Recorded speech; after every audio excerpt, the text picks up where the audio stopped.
Welcome back! Today we'll be reading Terran Soil, made by u/ProvisionalRebel. Thanks for the writer's permission. The link for the story is in the description and I hope you'll enjoy. Let's begin.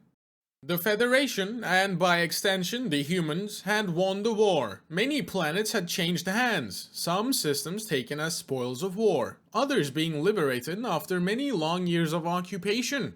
The terms of the treaty were harsh, but why would they be anything else? The Federation were the victors, able to set the terms. Many of the member states made impressive gains, except the humans.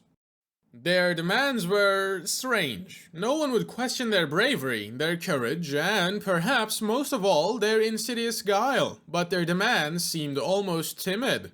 That last quality was of course what everyone assumed was at play when they asked for small land grants on formerly hostile worlds where their troops had taken part in the battles. They wouldn't need to expend energy rebuilding a world's infrastructure and economy when they could just set down military fortifications and become the de facto occupation without the binding legalese. There was some bickering when they also demanded the same allowance on worlds claimed by other federal powers where their troops had fought, but ultimately it was accepted. After all, having a human fortress on their worlds would only bolster their ability to keep the newly conquered population in line. The only problem was that no fortresses were ever built. Most enemy worlds under human occupation simply avoided their enigmatic overlords and lived as they always had, while the humans labored away on whatever work they had begun. Some resisted the humans, seemingly just out of the need to show resistance because they hadn't given them a reason to, but the humans did not crush them as the other powers would. There were no railgun darts from orbital platforms, no retaliatory strikes. The humans simply informed the world that they were not under occupation, and that their local government was in control, except for the small piece of land where the humans worked. That was Terran Soil. So, life went on. Eventually, the humans completed their work and all but a handful of troops departed back to their own systems. Eventually, some locals worked up the courage to try and see what the humans had been building all this time. It was underwhelming.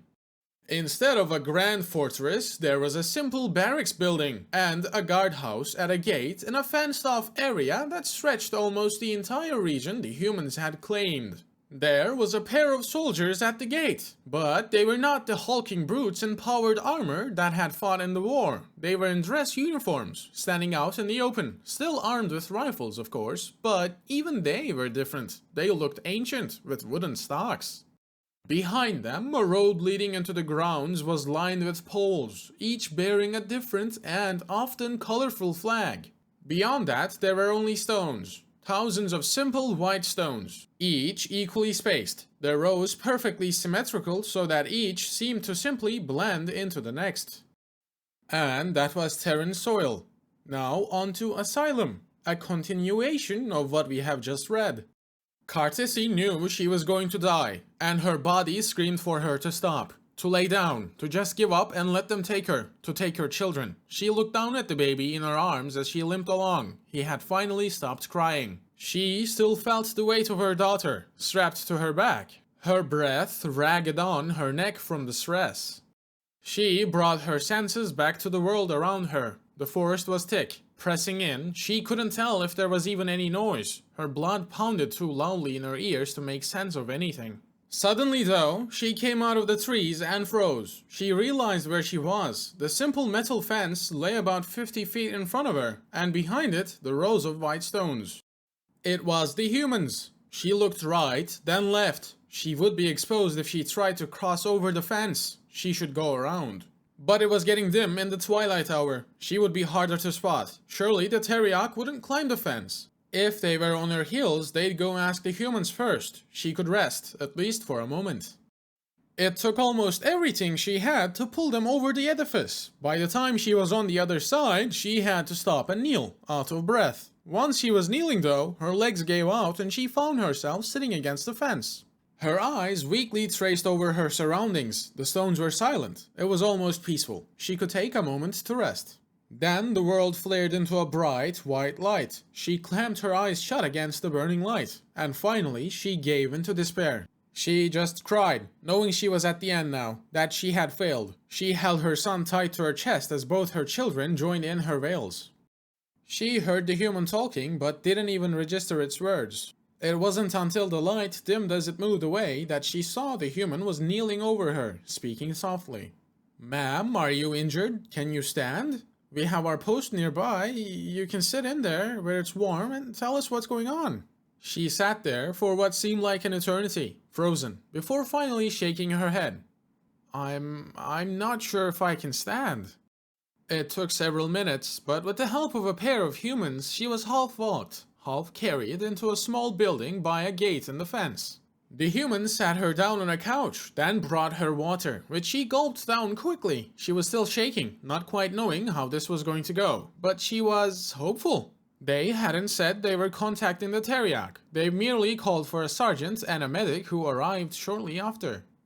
The new man walked in a second apart, the first running in with a large bag and giving her a once-over, while the other looked between her and her kids with a strange look on his face. It was difficult to understand the facial features of other species, but it almost looked sad. The man gave a tight smile, barely the smallest lift at the corner of his lip with his sad eyes. "I'm Sergeant Bigsby. How old are they?" She closed her eyes and lowered her head. He knew the answer and sighed. "Doc, get her patched up. I have to go talk to the lieutenant." It was a fair amount of time before the man returned, leading a much slimmer man inside. The slim man took a moment to look over her before approaching and kneeling in front of her. "Ma'am, I'm Lieutenant Poe. My sergeant has informed me about the situation." He shot a sideways glance at Bigsby before refocusing on the woman. "I need you to think very carefully about this next part. Why did you enter our territory?" She started sobbing, almost silent. She didn't have any more tears to give. The officer spoke again, even softer. "Ma'am, I need to hear you say it." Eventually, she choked out as much an answer as she could. "To save them, to escape." The man nodded before standing, just as headlights flashed across the windows and a group of Teriak troops approached the gate. The officer stood a moment later. The Teriak troops were standing just outside the gate now. He lightly placed a hand on her shoulder and whispered, "Please don't run. I'm going to deal with this." Then he stepped out and walked briskly up to the squad of soldiers. The Teriak commander flushed with rage. She could hear the rumble of his voice from outside the shack. He raised a hand and pointed at her through the window. "Thank the gods our satellite finally found her. The criminal has been fleeing for days. It's good that you caught her, but my men will be taking command of the situation." He waved over his shoulder for his men to move forward. "Drag that lot out here and we can do..." Then it happened, and everyone froze. The human officer had drawn a pistol and had it leveled at his counterpart's head. The Teriak balked before asking in a flustered voice, a little lower than before, "Have you lost your mind, Lieutenant?" The human responded after a moment's pause. His voice was loud but firm and under control. "As per the Charter of the Federation, this is sovereign territory of the United Earth Government. Any attempt to send troops into our territory will be taken as an act of war, and I will defend my command. You and your men are to leave the area." The Teriak pointed through the window at Cartisi and hissed, "She just fled into your territory. She's a resident of this world and as such is under our authority. You can see the children with your own eyes." "I have granted provisional asylum to this family. They are under our protection. You may seek grievance with the embassy while the request is under review. Now, you and your men will leave the area." He stood slack-jawed for a moment, his eyes slowly moving between her and the pistol in the lieutenant's hands. Finally, his jaw tightened, and through gritted teeth, he spoke in a low voice. "You'll be hearing from my government shortly, Lieutenant." With that, he waved his men back, and they stomped away towards their vehicles. The officer kept his pistol trained for a few moments longer as they turned their back before returning it to his holster. He waited until they had begun to pull away before turning on his heel and addressing one of his men. "Sergeant Bigsby, escort these people to the barracks. See that they're settled into one of the spare rooms while we wait to tell the Teriak government to fuck off." The sergeant snorted for a moment. "I think they already got the memo, sir." Thank you for listening. I'm glad to still have you here. I personally enjoyed the story. I really hope I was able to do justice to both of the parts. Do please let me know of my mistakes down below in the comments. I believe I had issues with the sound levels of the characters, but I'm not quite sure. If you have stuck around, go and show your appreciation to the writer on HFY. I hope you're having a good day, and I'll see you in the next one.